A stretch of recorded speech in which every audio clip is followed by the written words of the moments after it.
जो स्वयंभू भगवान है इस देश के, नरेंद्र मोदी जी असम जा रहे हैं आज।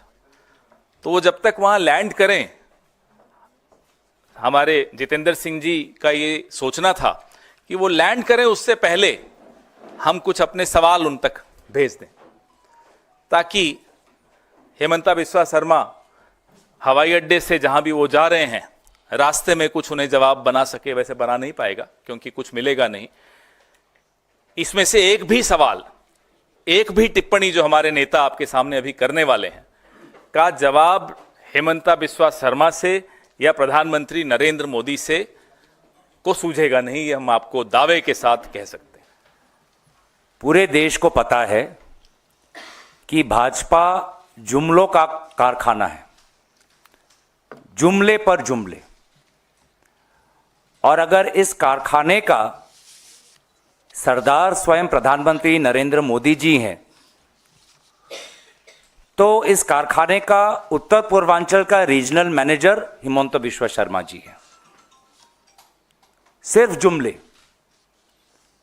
प्रधानमंत्री जी कहते हैं ना खाऊंगा ना खाने दूंगा, लेकिन अभी जितेंद्र सिंह जी ने कहा कि असम में हर जिले में किस प्रकार से मुख्यमंत्री के परिवारों के सदस्यों ने जमीन खाया है।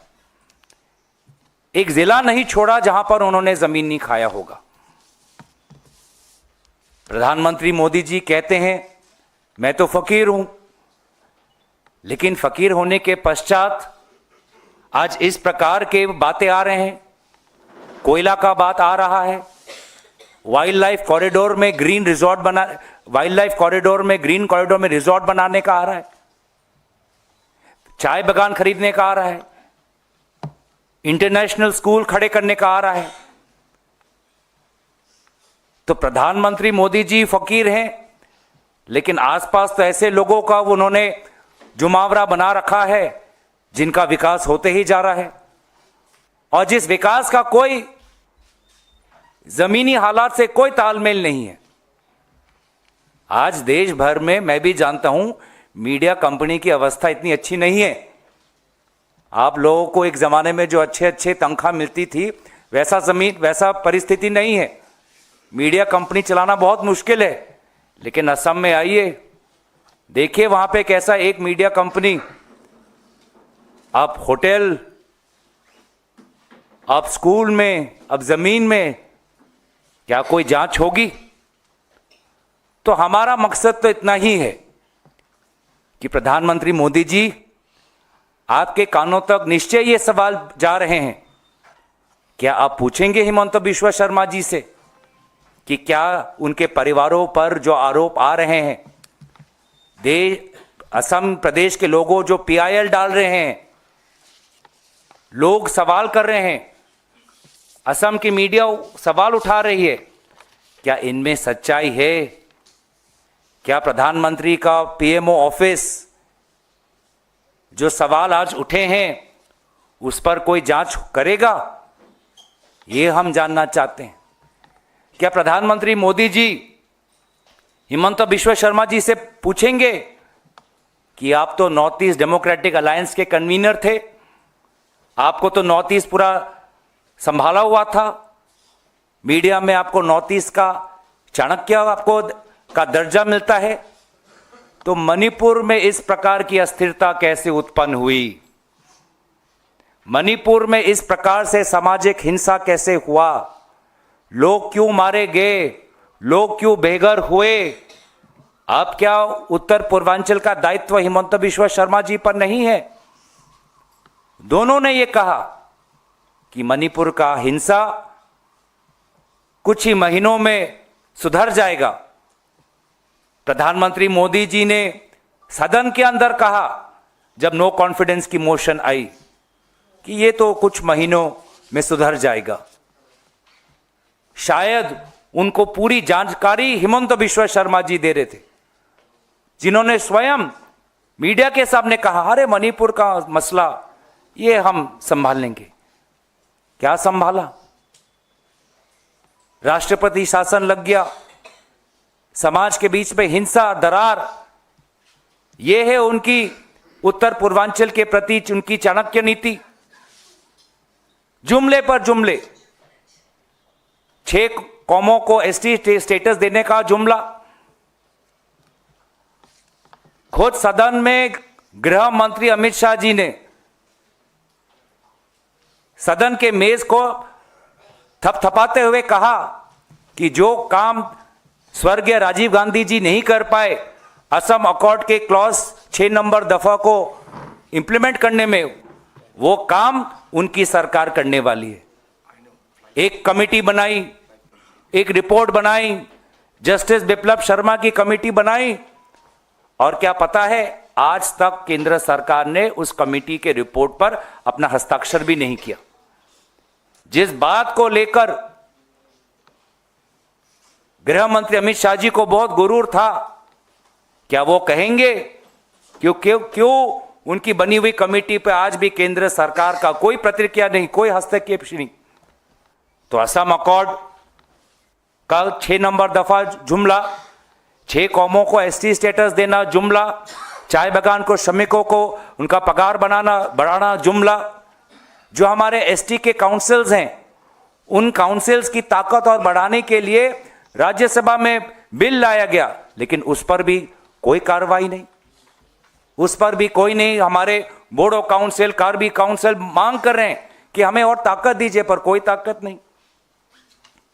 तो इससे जो हमें साफ साफ पता चलता है कि जिस प्रकार से अब हिमंत बिश्वा शर्मा पुलिस प्रशासन पर निर्भर, कोयला से आए हुए पैसों पर निर्भर, झूठ और अफवाह पर निर्भर, उनकी स्थिति कितनी कमजोर है हमें पता चल गया है। डरे हुए हैं, उनको उनकी आंखों में देखिए, उनकी आंखों में खौफ दिखेगा, उनके आंखों में अस्थिरता दिखेगी आपको। 2 कारण से, एक कि जो रास्ता उन्होंने अपनाया मुख्यमंत्री होने का, बैकडोर चीफ मिनिस्टर हो गए। एक स्थापित मुख्यमंत्री जो जनजाति के थे सर्बानंद सोनोवाल, उनको बड़े चालाकी से 2021 के निर्वाचन के बाद उनको हटाकर खुद जो मुख्यमंत्री के कुर्सी पर बैठ गए। क्या आने वाले महीनों में उनके साथ भी वो होने वाला है? क्योंकि बीजेपी के संगठन में, चाहे वो केंद्रीय हो चाहे राज्य में हो, जो बदलाव आ रहे हैं उससे साफ साफ संकेत है कि शायद प्रधानमंत्री को हिमंत बिश्वा शर्मा जी की ईमानदारी पर सवाल है, उनके नेतृत्व पर सवाल है। तो अपने कुर्सी बचाने के लिए किसी भी हद तक वो जा सकते। और दूसरा उनके पास, उनके मन में यह खौफ है कि 12 महीने बाद असम में निर्वाचन होने वाला है, विपक्ष में बैठने का अवसर उनको मिलेगा। और जब वो विपक्ष में बैठेंगे, जब जनता उनसे सवाल उठाएगी, जिन सवालों का उजागर आज जितेंद्र सिंह जी ने किया, उन सवालों का जवाब उनके पास नहीं है। उन्होंने एक मीडिया में कहा कि रकीबुल हुसैन जी पर जो आक्रमण हुआ, वो उस आक्रमण को लेकर रकीबुल हुसैन जी जब कुछ चंद जिलों में जाएंगे तब उनको और पुलिस फोर्स भेजा जाएगा उनकी सुरक्षा के लिए।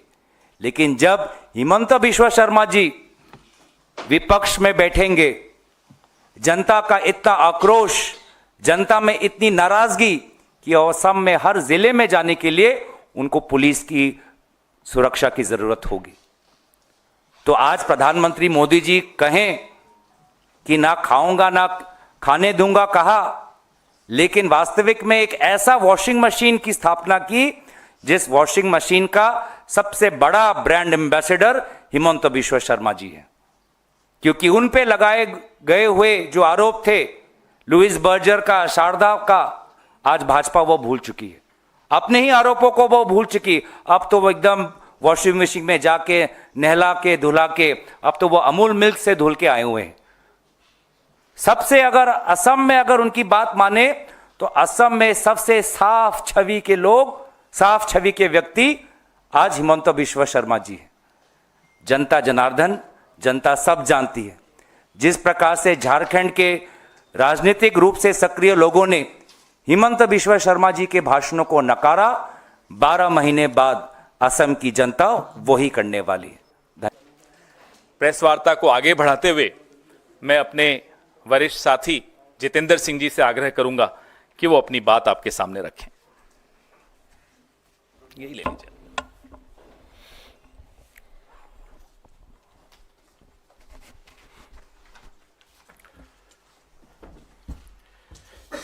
नमस्कार साथियों, आज प्रधानमंत्री जी आसाम जा रहे हैं और हम स्वागत करते हैं कि प्रधानमंत्री जी आसाम जाएं, उनका जो दौरा रहे बहुत अच्छा रहे, सफल रहे। लेकिन क्या प्रधानमंत्री जी जानते हैं कि उनके बहुत ही चहेते मुख्यमंत्री हिमंता बिस्वा शर्मा जी क्या आसाम के अंदर कर रहे हैं? क्या वो जानते हैं कि जिस तरह का भ्रष्टाचार आसाम में हो रहा है, क्या उसके ऊपर वो कोई कार्रवाई करेंगे? मैं शुरुआत करना चाहूंगा कि आसाम की पहचान चाय है। हम रोज सुबह उठते हैं तो आसाम की चाय पीते हैं, शाम को हम चाय पीते हैं। देश और दुनिया के अंदर आसाम का नाम है। क्या वो जानते हैं कि आसाम की जो चाय बागान है वो उनके सहयोगी, उनके परिवार के लोग खरीद रहे हैं? क्या वो जानते हैं कि डरा के धमका के वो चाय बागान के जो मालिक हैं उनको प्रेशराइज करके चाय बागान खरीद रहे हैं? यहां तक कि जो बड़ी बड़ी कंपनियां हैं, आईटीसी जैसी कंपनियां हैं, सिंगलो जैसी कंपनियां हैं, जो कई 100 सालों से चाय बागान चला रहे थे, वो सब डर के वहां से भाग गए हैं। क्या वो चाय बागान खत्म करना चाहते हैं? क्योंकि उनकी सरकार ने एक नियम बनाया है कि चाय बागानों को कमर्शियलाइज कर दिया जाए। जो चाय बागानों की जो जमीन है उनके ऊपर कमर्शियल एक्टिविटीज करी जाए। क्या वो चाय बागान आसाम के अंदर खत्म करना चाहते हैं? क्या उनकी धर्मपत्नी वानी ग्रीन रिजॉर्ट जो कंचलजोरी चाय बागान के इलाके के ऊपर है, जो एलिफेंट कॉरिडोर के अंदर है, क्या वो रिजॉर्ट वहां चल रहा है? क्या उसकी परमिशन उन्होंने ली है? क्या प्रधानमंत्री जी आपकी सहमति है? एक तरफ सुप्रीम कोर्ट के अंदर आसाम सरकार एफिडेविट देती है कि जो गरीब चाय बागान के लोग हैं, जो काम करते हैं चाय बागान के अंदर, उनके 70 करोड़ रुपए अभी ड्यू है, बकाया है। एफिडेविट देती है कि हम 2 साल के अंदर वो वापस पैसा देंगे। अरे मुख्यमंत्री जी, अगर 2 साल तक आप अपने 2 महीने तक अगर आप अपने चार्टर्ड हवाई जहाज और हेलीकॉप्टर को बंद कर दें और जैसे आम जनता रोड पर चलती है आप चलने लग जाएं, तो 2 महीने के अंदर वो 70 करोड़ रुपए वो गरीब चाय बागान के जो हमारे साथी हैं, जो चाय बागान के अंदर काम करते हैं, मजदूर हैं, उनको आप पूरा कर सकते हैं। इसके साथ साथ मैं ये भी निवेदन करना चाहूंगा कि ऐसा क्या प्रधानमंत्री जी आपने उनको अलादीन का जादू की जो चिराग है वो क्या पकड़ा दिया मुख्यमंत्री जी को कि उनका परिवार मालामाल हो रहा है? आज वो बिजनेस टाइकून हो गए हैं। इतना बड़ा उनका ने पूरा एम्पायर खड़ा कर दिया। जो टाटा बिरला नहीं कर पाए वो आपने 5 साल में कर दिया। आपके परिवार ने, आपने चाय बागान ले लिए। और मैं आपको बता सकता हूं रिकॉर्ड के साथ, प्रधानमंत्री जी से पूछना चाहता हूं कि क्या ये सही है? आपके पास तो बड़ी बड़ी एजेंसीज हैं, आईबी है, ईडी है, सीबीआई है, ये सब है। तो आप इसकी जांच कर रहे हैं क्या कि राधा कृष्ण जो चाय बागान है वो आपने लिया है, कंचनजोरी में चाय बागान लिया है, न्यूज पोर्टल खोल लिया है, आपने मैकडॉनल्ड्स का एक बहुत बड़ा आउटलेट ले लिया है, इंटरनेशनल स्कूल, बहुत बड़ी असम की सबसे बड़ी स्कूल वहां चल रही है। आपने जमीनें खरीद ली हैं माजुली के अंदर, कामरूप में, गुवाहाटी के अंदर, नौगांव में, गोलाघाट के अंदर, और यहां तक कि कार्बे लॉन्ग में जो ट्राइबल इलाका है वहां आप जमीन ले नहीं सकते हैं, लेकिन आपने जमीन खरीद ली है। जो ब्रिज बन रहे हैं उनके दोनों तरफ, चाहे वो माजुली के उधर हो चाहे वो गुवाहाटी की तरफ हो, वहां आपने जमीनें खरीद ली हैं। मैं आपसे निवेदन करना चाहूंगा एक और अहम मुद्दा। आपने सबों ने देखा और नेशनल मीडिया के अंदर सब लोगों के सामने वो बात है कि जिस तरह से इलीगल रैट होल माइनिंग हो रही है, पूरे देश के अंदर रैट होल माइनिंग बैन हो चुकी है। लेकिन आसाम में मुख्यमंत्री जी के नाक के नीचे रैट होल माइनिंग हो रही है। वो रैट होल माइनिंग कौन कर रहा है? क्या उनके वो सहयोगी कर रहे हैं? क्या उनके मिलने वाले कर रहे हैं? क्या उनके मंत्रिमंडल के जो उनके खास लोग हैं वो कर रहे हैं? क्या ये रैट होल माइनिंग आपकी नाक के नीचे हो रहा है? 15 लोगों की वहां मौत हो गई, 3-4 बॉडी निकाली, बाकी बॉडी को वहीं के वहीं दफना दिया गया, बाहर तक नहीं निकाला उनने। तो मैं ये निवेदन करना चाहता हूं कि आसाम के अंदर चुनाव के अंदर एक बड़ा नारा था, सबका साथ और सबका विकास, लेकिन आज एक नया नारा आसाम के अंदर चल रहा है, वो ये है मोदी जी का साथ और हेमंता का विकास। इस तरह का एक माहौल आसाम के अंदर बन चुका है। धन्यवाद। धन्यवाद जितेंद्र सिंह जी। जो ये सोचते हैं कि वो अपनी पुलिस से या अपने तंत्र से कांग्रेस के किसी भी नेता को, राहुल जी के किसी भी सिपाही को, खड़गे जी के किसी सिपाही को डरा सकें, वो इस गलतफहमी में रहें, कोई दिक्कत नहीं है। हमारे ये मनोज चौहान जी, इन पर डेफेमेशन केस मेरे साथ जो चल रहा है आपको मालूम ही है, गौरव गोगोई जी के साथ, रॉकी बुल्दा के साथ, सबके साथ, किसी को नहीं छोड़ा। हमारे पीसीसी प्रेसिडेंट, हमारे सीएलपी लीडर, हमारे एमपीज जो वहां के हैं, सबको प्रताड़ित करने के में कोई कसर इन लोगों ने नहीं छोड़ी। लेकिन हम में से कोई, हमारे चेहरों पर आपको अगर डर का इतना कुछ भी थोड़ा सा भी भाव दिख जाए, तब आप बताइए। हम इनसे नहीं डरने वाले। हम रोज सवाल पूछेंगे, रोज इनकी असलियतें खोलेंगे, और जब तक चुनाव नहीं हो जाता इनको हम चैन से नहीं बैठने देंगे। चुनाव के बाद इनके पास बहुत समय आराम से बैठें, क्योंकि ये विपक्ष में बैठेंगे।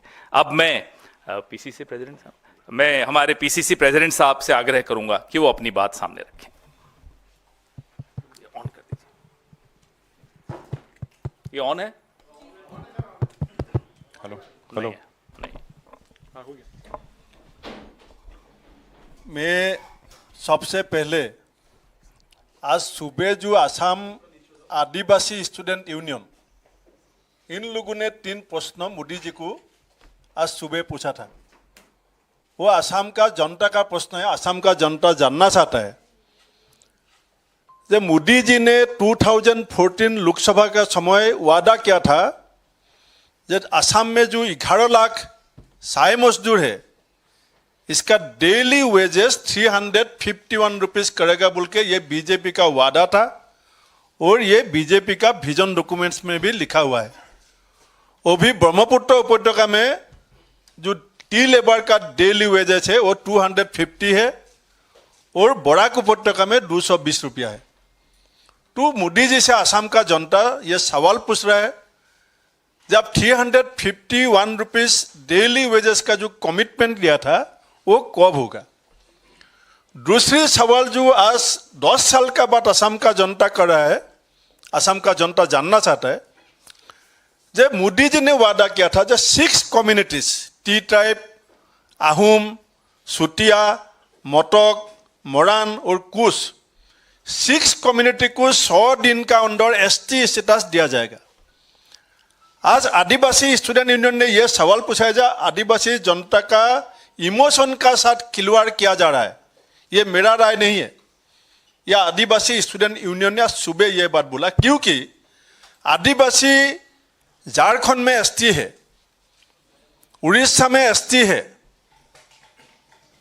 लेकिन असम में ओबीसी और एमओबीसी है। ये क्यों? क्योंकि ये बीजेपी का स्लोगन है जो एक देश एक संविधान। तो एक ही कम्युनिटी अलग अलग स्टेट में एसटी, असम में उन लोग को एसटी स्टेटस क्यों नहीं मिलेगा, और ये वादा आपने क्यों किया था और क्यों नहीं निभाया। अभी जो हमारा नेता जितेंद्र सिंह जी ने बोला, उमरांशु जो पहली मजदूर इलीगल रेत होल माइनिंग से बाहर आया था, उसने खुद बोला था, ये वीडियो पूरा सबका हाथ में है, कि 25 लेबर सुरंग का अंदर है। मोदी जी जिस समय असम जा रहा है, मैं भी वेलकम करता हूं मोदी जी, लेकिन आप ये जवाब भी असम का जनता को दीजिए जो 20 श्रमिक अंदर में है। हिमंत बिश्व शर्मा जी ने खुद ट्वीट करके पहले जब हम लोग ने सवाल किया था जो असम में इलीगल रेत होल माइनिंग लिडू मार्गेरिटा उमरांशु में चल रहा है, तब हिमंत बिश्व जी ने कभी मानने के लिए तैयार नहीं था। लेकिन जब रेत होल माइनिंग जो चल रहा है, इसका किसका नेतृत्व में चल रहा है, जो डिमा हासाओ काउंसिल का सीईएम देबोलाल गार्लुसा, उसका बीबी का नाम से मिनरल डेवलपमेंट कॉरपोरेशन का ऑर्डर है। ये ऑर्डर मीडिया में वायरल है। जब देबोलाल गार्लुसा बीजेपी का leader, chief executive member of Dima Hasao autonomous council, उसका वाइफ का नाम में मिनरल डेवलपमेंट कॉरपोरेशन का ऑर्डर है। ऑर्डर का कॉपी भी मैं आप लोग को देगा, लेकिन अभी तक इंक्वायरी नहीं हुआ। जब हमारा एआईसीसी लीडर कुछ बोलेगा तो एरोप्लेन तक पहुंच जाता है असम पुलिस। लेकिन इलीगल रेत होल माइनिंग ये चीफ मिनिस्टर का आंख का सामने, क्योंकि उसको भी इसका हिस्सा मिलता है, ये बेनिफिट का जो हिस्सा है ये सीएम को मिलता है, इसीलिए सीएम वहां तक पुलिस भेजने के लिए हिम्मत नहीं है। हमारा अभी जो सिचुएशन जो असम में है, आप लोग सबको मालूम है कैसे हमारा ऊपर अटैक हुआ, मेरा ऊपर भी अटैक हुआ, आज तक किसी को अरेस्ट नहीं किया, वीडियो है। 2 दिन पहले हमारा एमपी रकीबुल हुसैन जी, उसका ऊपर अटैक हुआ, वो भी उसका साथ जो पीएसओ था, पर्सनल सिक्योरिटी ऑफिसर, कार्बाइन था हाथ में, कार्बाइन हाथ में था, कार्बाइन छीन के दोनों सिक्योरिटी को अटैक किया, पूरा वीडियो वायरल है। ठीक है, कांग्रेस एमपी है, उसको अटैक किया, आप किसी को अरेस्ट नहीं करेगा। असम पुलिस का खाकी पोशाक का ऊपर गुंडा ने जूता से लात मारा, पुलिस का खाकी ड्रेस का ऊपर गुंडा ने लात मारा जूता का ऊपर। सीएम खुद होम मिनिस्टर है, अभी तक किसी को अरेस्ट नहीं किया। तो ये जो जंगल राज बनाने का कोशिश कर रहा है, ये मोदी जी का सहमति है कि नहीं, ये जो असम का जनता जानना चाहता है। और आप लोग सुन के आश्चर्य होगा, 1600 इस गवर्नमेंट स्कूल पिछले 3 साल में असम में बंद कर दिया। यूपी का जनता, यूपी में जितना पॉपुलेशन है इसका 100 गुना असम से ज्यादा है, लेकिन पूरा इंडिया में सबसे ज्यादा वाइन शॉप कहाँ है, असम में है।